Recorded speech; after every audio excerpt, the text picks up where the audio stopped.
बंसी विभूषितकरा नवनीरदाभा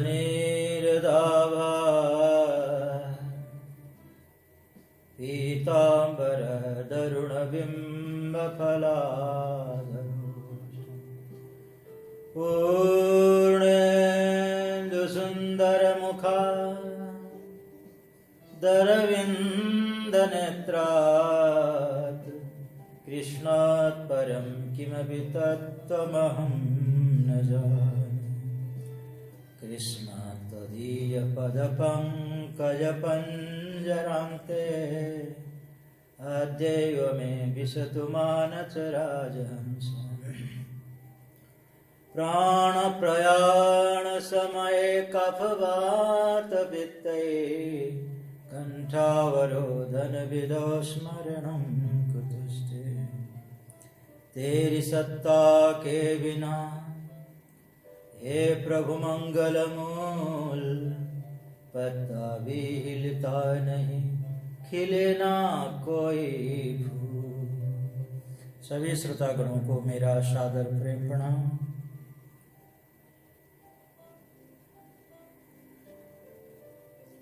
परमात्मा की असीम कृपा से आज हम लोग श्रीमद् भागवत कथा प्रवचन जो कई दिनों से चल रहा है श्रवण करने के लिए बैठे हुए हैं।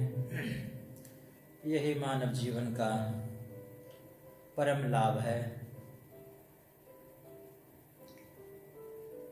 यही समय हमारा गिना जाता है कि सदुपयोग हुआ है। सो धन धन्य प्रथम गति जागी, धन्य घड़ी सोई जब सतसंगा। धन भी वही सार्थक होता है जो कि परमार्थ में लगाया हुआ, समय भी वही सार्थक माना जाता है जो हमने सत्संग में बिताया। धन्य घड़ी जब सोई सतसंगा, जब सत्संग में हम समय को लगाते हैं वही गिना जाता है, बाकी तो यूं ही चला गया। तो कल हम लोगों ने सुना सती अपने पिता के यहाँ पर आती है। यज्ञ महोत्सव चल रहा था। भगवान शंकर जी ने मना किया था जाना ठीक नहीं है क्योंकि बुलाया नहीं है। सती ने तर्क दिया कि माता पिता के यहाँ जाना, गुरु के यहाँ जाना, बिना बुलाए भी जाना चाहिए। भगवान शंकर जी ने कहा कि ठीक है वो तो, परंतु जहाँ पर जा कर के अपमान हो तो वहाँ नहीं जाना चाहिए। फिर भी सती आ जाती हैं। उन्होंने देखा कि किसी ने उनका स्वागत सत्कार नहीं किया,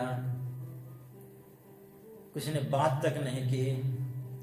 बहनी मिली बहुत मुस्काता, भगिनी मिली बहुत मुस्काता। बहनें मिली परंतु व्यंग्य करते हुए हंसते हुए मिली। सादर भले ही मिली एक माता, माता तो माता होती है और वो मिली। उन्होंने कहा पुत्री मैंने तुम्हारे पिता को बहुत समझाने की कोशिश की परंतु माने नहीं। पुत्री बहुत समझाया। यज्ञ निरीक्षण करने के लिए सती जाती हैं। जाकर के देखा है यज्ञ भाग नहीं मिला। भगवान शंकर जी को यह जान करके बहुत दुखी हो जाती है। सभी देवताओं के लिए मंडप बने हुए हैं, शंकर जी का कोई भाग नहीं है। अपना अपमान तो उन्हें सहन हो गया परंतु पति का अपमान सहन नहीं हुआ। जो शंकर जी ने कहा था वो प्रत्यक्ष उन्हें दिखाई पड़ा सामने। बहुत पीड़ा हुई उनको। अपने पिता को बहुत भला बुरा कहा कि तुम दक्ष नहीं हो, अदक्ष हो। तुमने भगवान शंकर जी से द्वेष किया है। शंकर जी का द्वेष तुम्हें भारी पड़ेगा। जो शंकर जी शिव शिव शिव नाम लेने से कल्याण होता है। शिव का मतलब ही होता है कल्याण। शंकर का नाम होता है कल्याण। तो ऐसे भगवान शंकर से तुमने द्वेष किया है। तुम्हारे द्वारा रचित इस शरीर को मैं रखना नहीं चाहती हूँ। इस प्रकार से उन्होंने अपने शरीर को वहीं पर उन्होंने योगाग्नि प्रकट करके शांत कर दिया। और असकही जोग अगणितन जारा भयों सकल मक हाहाकारा। हाहाकार करने लगे, अब क्या होगा, अब क्या होगा। प्रलयकारिणी भगवान शंकर जी की पत्नी जल के मर गई, अब क्या होगा, इस प्रकार से कह ही रहे थे। सती के साथ में जो गण गए थे उन्होंने उपद्रव करना शुरू कर दिया, हमला कर दिया, तोड़फोड़ करने शुरू कर दिया। उस समय फिर जो मुख्य पुरोहित थे, यज्ञाचार्य थे, भृगु ऋषि ने 1000 ऋषि को वहाँ पर उत्पन्न करते हैं, देवताओं को दक्षिणाग्नि में हवन कर करके ऋभु नाम के देवताओं को उन्होंने प्रकट किया और उन्होंने मार के भगाया भगवान शंकर जी के दूतों को, गणों को। अब यहाँ पर क्या होता है कि नारद जी महाराज कैलाश पहुँच जाते हैं। उन्होंने जाकर के कहा, महाराज ऐसा ऐसा हुआ। तो शंकर जी बहुत नाराज हो जाते हैं और उन्होंने एक जटा उखाड़ करके ऐसा पटका, भयंकर एक पुरुष प्रकट होता है, जाजल्यमान शरीर है, अग्नि के समान आंखें हैं, विशाल काया, मुंडमाला पहना हुआ। और उसने हाथ जोड़ करके कहा, प्रभु सुन, बताइए मेरे लिए क्या आज्ञा है। समाचार जब शंकर पाए, वीरभद्र करि कोप पठाए, जग विध्वंस जाई तीन कीना, सकल सुरन विधिवत फल दीना। तो उस विशाल काया जो प्रकट हुआ था, भगवान शंकर उससे देख के बहुत प्रसन्न हो गए। उसका नाम रखा कि वीरभद्र। और भगवान शंकर जी ने कहा, तुम मेरे गणों में सबसे तुम श्रेष्ठ रहोगे, जाकर के यज्ञ विध्वंस करो और विधिवत फल दो, जिसने जैसा किया है उसका फल मिलना चाहिए। इस प्रकार से आज्ञा मिलती है। और जो वीरभद्र हैं, शिव गणों को लेकर के वहां से चलते हैं। वहां पर कनखल में दक्ष के यहाँ पर आपस में लोग चर्चा कर रहे थे, अब क्या होगा, अब क्या होगा। भगवान शंकर तो प्रलयकारी है, उनका कोप का कोई मुकाबला नहीं है, अब क्या होगा। लगता है कि दक्ष ने बहुत बड़ा अपराध किया, अपने बेटी को समझाया नहीं, अपमान किया। इस प्रकार से आपस में चर्चाएं चल रही थी। उसी समय उन्होंने देखा, उत्तर दिशा से देखा कि आकाश में धूल उड़ रही है। और करते करते करते करते देखते देखते वो नजदीक आ गया और भूत प्रेत गण टूट पड़े पत्नीशाला में जाकर के केचित बभन, जो पत्नीशाला स्त्रियां जहाँ पर रहती थी, माताएं, उस मंडप को तोड़ने शुरू कर दिया, जो टेंट को जहाँ पर निवास स्थान बनाया था। कुछ भूतगण अंदर घुस गए और यज्ञ विध्वंस करने लगे, तोड़फोड़ करने लगे। कोई पत्थर उठा उठा करके देवताओं को मार रहे हैं, ऋषियों को मार रहे हैं, मार पीट शुरू, अच्छी तरह से जम के धुलाई हुई। कहते हैं कि मणिमान ने भृगु की दाढ़ी उखाड़ दी। दाढ़ी इसलिए उखाड़ दी भृगु ऋषि की, जब दक्ष उस समय गाली दे रहा था, भगवान शंकर जी को अनाप शनाप बक रहा था, दाढ़ी हिला हिला के इशारा करते थे, तुम बहुत अच्छा कहा, बहुत अच्छा किया, बहुत अच्छा किया, इशारा कर करके। इसीलिए उन्होंने उसको दाढ़ी उखाड़ दी। और चंडिस ने, पूषा नाम का जो देवता था, जब दक्ष गाली दे रहा था, भगवान शंकर जी को श्राप दे रहा था, बत्ती से देखा के हंसता था। उस समय उन्होंने विचार किया था, समय आने दो, तुम्हें बत्ती से निकाल दूंगा। आज बत्ती से दांत उसने निकाल दिए, तोड़ दिए और भक्त देवता की आंखें फोड़ दी। और वीरभद्र ने दक्ष को तलवार से काटना चाहा गर्दन को, परंतु कटा नहीं। फिर भगवान शंकर जी का ध्यान किया और गले को मड़ोड़ करके अग्निकुंड में सुहा कर दिया। इस प्रकार से दक्ष यज्ञ भंग हो गया, देवता अंग भंग हो गए और रोते चिल्लाते परेशान होकर ब्रह्मा जी के पास में पहुंचे। ब्रह्मा जी से कहा, महाराज ऐसा ऐसा हो गया, जम के पिटाई हुई है महाराज, देखिए भृगु जी की दाढ़ी नहीं रही, पूषा के दांत नहीं है। इस प्रकार से जब कहा, ब्रह्मा जी ने कहा बहुत अच्छा हुआ, तुम लोग माला पहनने गए थे ना, अच्छा हुआ। अरे महाराज हम ऐसे थोड़ी गए थे, निमंत्रण आया था इसलिए गए थे, हम ऐसे नहीं गए थे, बकायदा निमंत्रण भेजा था।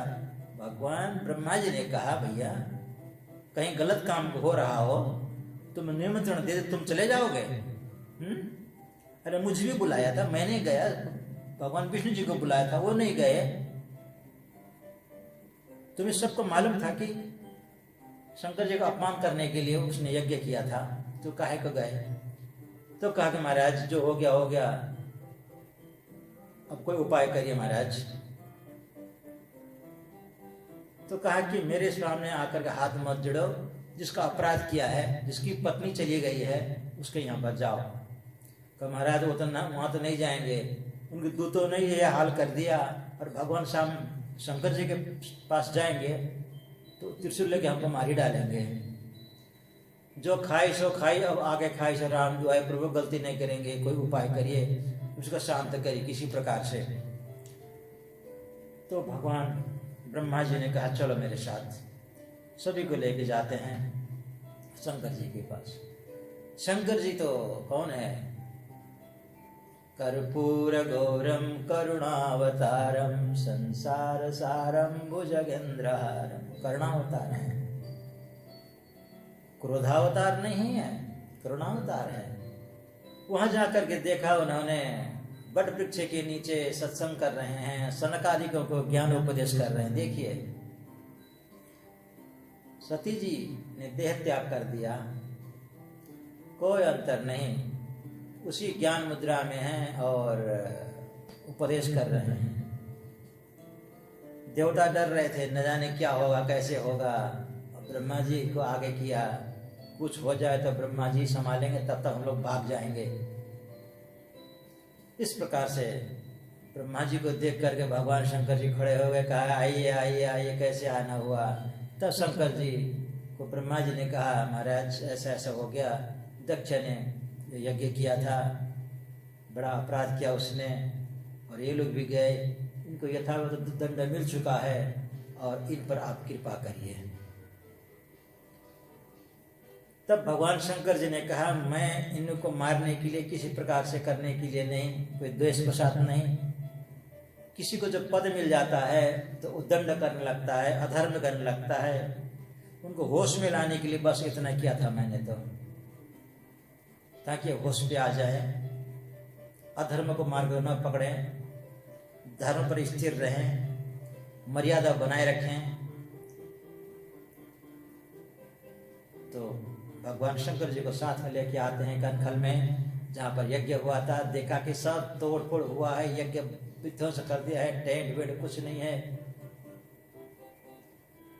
पुनः फिर उसको स्थापित किया किसी प्रकार से, और कहा ब्रह्मा जी ने महाराज कोई उपाय करिए। तो भृगु जी के लिए उपाय किया, कहा कि यजमान कहाँ है, बुलाओ। तो ब्रह्मा ने कहा यजमान का तो सिर तोड़ करके अग्नि में डाल चुके हैं, केवल धड़ी है। शंकर जी ने कहा कोई बात नहीं, बकरे का सिर लगा दो। बकरे का सिर लगा दिया। लगाते ही उसने फिर हाथ जोड़ करके भगवान शंकर जी की अच्छी तरह से प्रार्थना की है। तो आजकल में जो भगवान शंकर जी के जो भक्त होते हैं, कितने बकरे की आवाज बू बू बू करके फिर प्रार्थना करते हैं, कहते हैं इससे शंकर जी प्रसन्न हो जाते हैं। तो फिर भृगु जी ने कहा महाराज मेरी दाढ़ी उखाड़ दी, दाढ़ी नहीं है, लवलुहान कर दिया है। तो कहा कि बकरे की दाढ़ी लगा दिया। कहा कि जैसा यजमान है ऐसे पंडित जी होना चाहिए। तो जिसके दांत तोड़ दिए थे, कहा चंडिस के तो दांत तोड़ दिए थे, कहा कि यजमान खाएगा तो तुम्हें अपने आप मिल जाएगा, तुम्हें खाने की जरूरत नहीं पड़ेगी, तो चिंता मत करो। और भक्त की आंखें तोड़ दिए थे, कहा कि तुम्हारे जो सूर्य के प्रकाश में तुम देख पाओगे। इस प्रकार से थोड़ा थोड़ा थोड़ा थोड़ा उनको जोड़ दिया। और बाकी अश्विनी कुमार ने अंग भंग हुए थे उनको ठीक ठाक किया। थोड़ा तो पनिशमेंट बना ही रहा। और फिर पूर्णाहुति का पुरोडास बना करके फिर हवन किया गया। भगवान विष्णु भगवान प्रकट होते हैं। विष्णु भगवान प्रकट होते जय जयकार होता है, सब लोग स्तुति करते हैं। और भगवान विष्णु ने कहा, देखो ब्रह्मा विष्णु महेश हम लोग हैं, हम में कोई भेद नहीं है। जो भेद करता है वो पाप करता है। जो भेद बुद्धि जो करता है वो अपराध करता है, वो भक्ति नहीं करता है, वो मूढ़ है। इस प्रकार से भगवान शंकर जी ने, भगवान विष्णु ने एकत्व को वहाँ पर निरूपण किया है। क्योंकि आजकल हम लोग देखते हैं अपने धर्म को बड़ा करने के दूसरे धर्मों को भी निंदा करते हैं, उसको नीचा दिखाते हैं। ये बहुत ही गलत है। धर्म तोड़ने के लिए नहीं होता है, जोड़ने के लिए होता है। हम एक दूसरे को प्रहार करता है ना, प्रहार क्या होता है? धर्म पर ही प्रहार होता है। जैसे एक उदाहरण के तौर पर आप समझिए, एक आश्रम था। आश्रम में एक महात्मा जी बड़े ज्ञानी पहुंचे हुए, वहां पर एक शिष्य रहता था जिसका नाम था रामदास। रामदास अपने गुरु की सेवा बहुत श्रद्धा भाव से करता था, प्रेम भाव से करता था, लगन से करता था। एक दिन एक युवक आया, वहां रहा, उसने देखा, उसको बड़ा अच्छा लगा। आश्रम का माहौल बड़ा अच्छा लगा, गुरु जी का सत्संग बड़ा उसको अच्छा लगा। तो उसने कहा, महाराज गुरु जी हमको भी दीक्षा दीजिए, मैं भी रहना चाहता हूँ, मैं भी यहाँ रह करके आपको सेवा करना चाहता हूँ। तो गुरु ने कहा, यह आश्रम तुम्हारा ही है, रहो भाई। कहा कि दीक्षा दीजिए, उन्होंने दीक्षा दे दी। रहते गया। एक दिन उसने कहा, गुरुदेव मैं आपकी सेवा करना चाहूँ, जैसे रामदेव करता है ऐसे ही रामनाथ करता है, ऐसे मैं भी करना चाहता हूँ। कहा कि ठीक, तुम भी एक चरण की सेवा कर लो। जो पहले वाला शिष्य था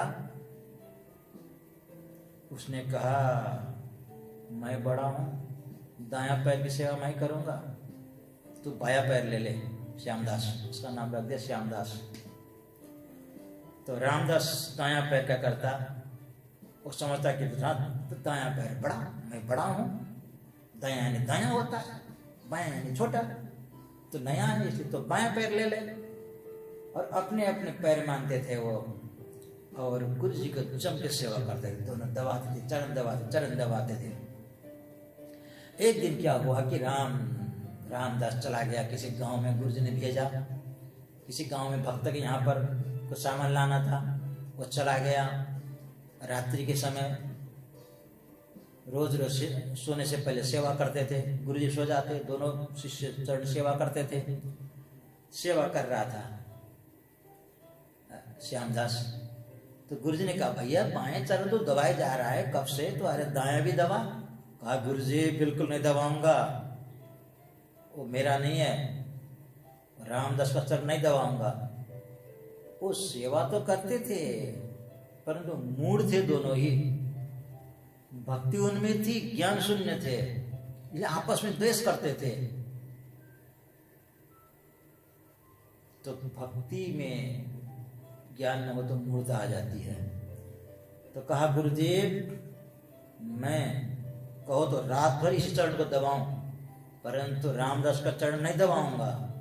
गुरु जी ने भी समझा कि मूढ़े को समझाना ठीक नहीं है, चलो कोई बात नहीं है, अपनी इच्छा कर।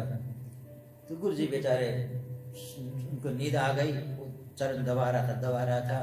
नींद में उन्हें करवट बदली, दायां पैर बाएं पैर के ऊपर चढ़ गया। बस जैसे चढ़ा था उस तो तिल मिला गया। अच्छा मेरे पैर के ऊपर तो चढ़ा, तो कैसे चढ़ा? बहुत नाराज हो गया, इधर उधर देखा, डंडा पड़ा था, गुरु जी का उठाया, डंडा जड़ दिया। और नींद में थे गुरु जी, बिल्कुल उठ के खड़े हो गए, क्या हो गया? तो गुरु जी का पैर उसने तोड़ दिया और जमाने वाला था। गुरु जी ने कहा कि जानता नहीं है तेरी हिम्मत कैसी हुई? तो मेरे पैर के ऊपर कैसे चढ़ गया? गुरुजी समझ गए, कहा कि भैया इसकी गलती हो गई, इसे क्षमा कर दो, ये नादान है, क्षमा कर दो। तो गुर्रा रहा था इस प्रकार से, और वो तो डंडा उठा करके किसी प्रकार से चला गया। गुरुजी रात भर सो न सके, सेंकते रहे। सवेरा हुआ, किसी प्रकार से बैसाखी के सहारे चल रहे थे, आंगन में थोड़ा थोड़ा चलने का प्रयास कर रहे थे। बैंडिस बड़ा बधा था, जहाँ चल नहीं पा रहे थे। रामदास आया, कहा गुरुजी भी क्या हो गया पैर में? तो उन्होंने कहा कि ऐसा ऐसा हुआ, रात में ऐसा हुआ, तो मैं सो गया था, पता नहीं चला, वो जो दायां पैर में चढ़ गया। उसने कहा कि रामदास तेरी हिम्मत, बोल करके उसने डंडा मार के तोड़ दिया। अच्छा, मेरे पैर का तोड़ा था, तुमने कैसे तोड़ा? मैं तुझे नहीं छोड़ूंगा। वो भी बिल नाराज हो गया। जो सामान गांव से लाया था वहीं उसने पटक दिया, एकदम इधर उधर ताका, लकड़ी पड़ी हुई थी, उठाया और बस जड़ दिया बाएं पैर में। गुरुजी में धड़ाम हो गए और मारने वाला था। कहा कि क्षमा कर दो, क्षमा कर दो, उसको क्षमा कर दो, जो उसने गलती की क्षमा कर दो उसको। इस प्रकार से गुरुजी ने कहा और किसी प्रकार से उसको वहाँ से हटाया। कहने का मतलब, हम लोग जो द्वेष करते हैं, एक धर्म दूसरे धर्मों को प्रहार करता है, वो रामदास श्यामदासी हैं, इससे ज़्यादा नहीं है। वो बिल्कुल ज्ञान शून्य है। भले वो भक्ति के जितना भी बहाना बनाए करे कि हम भक्ति कर रहे हैं, लाखों लोग वहाँ पर आ रहे हों, आंसू गिरा रहे हों, परंतु वैसा ही है, इससे ज़्यादा नहीं है। वो धर्म के पैर ही तोड़ रहे हैं। एक संप्रदाय कहता है कि मैं बड़ा हूं, मुझसे बड़ा और कोई नहीं, दूसरे पर आक्षेप करता है। सब मूढ़ है, कुछ नहीं है, सब अज्ञानी है, बस हम ही संसार को तार निकले आए हैं, मेरे मंत्र ले तो सब कल्याण होगा, नहीं तुम भ्रमते रहोगे। बस ये सब रामदास श्यामदास है और कुछ नहीं है। तो भगवान विष्णु जी ने कहा, जो त्रिदेवों में जो भेद करता है वो मूढ़ है, वो धर्म नहीं करता है, वो अधर्म ही करता है।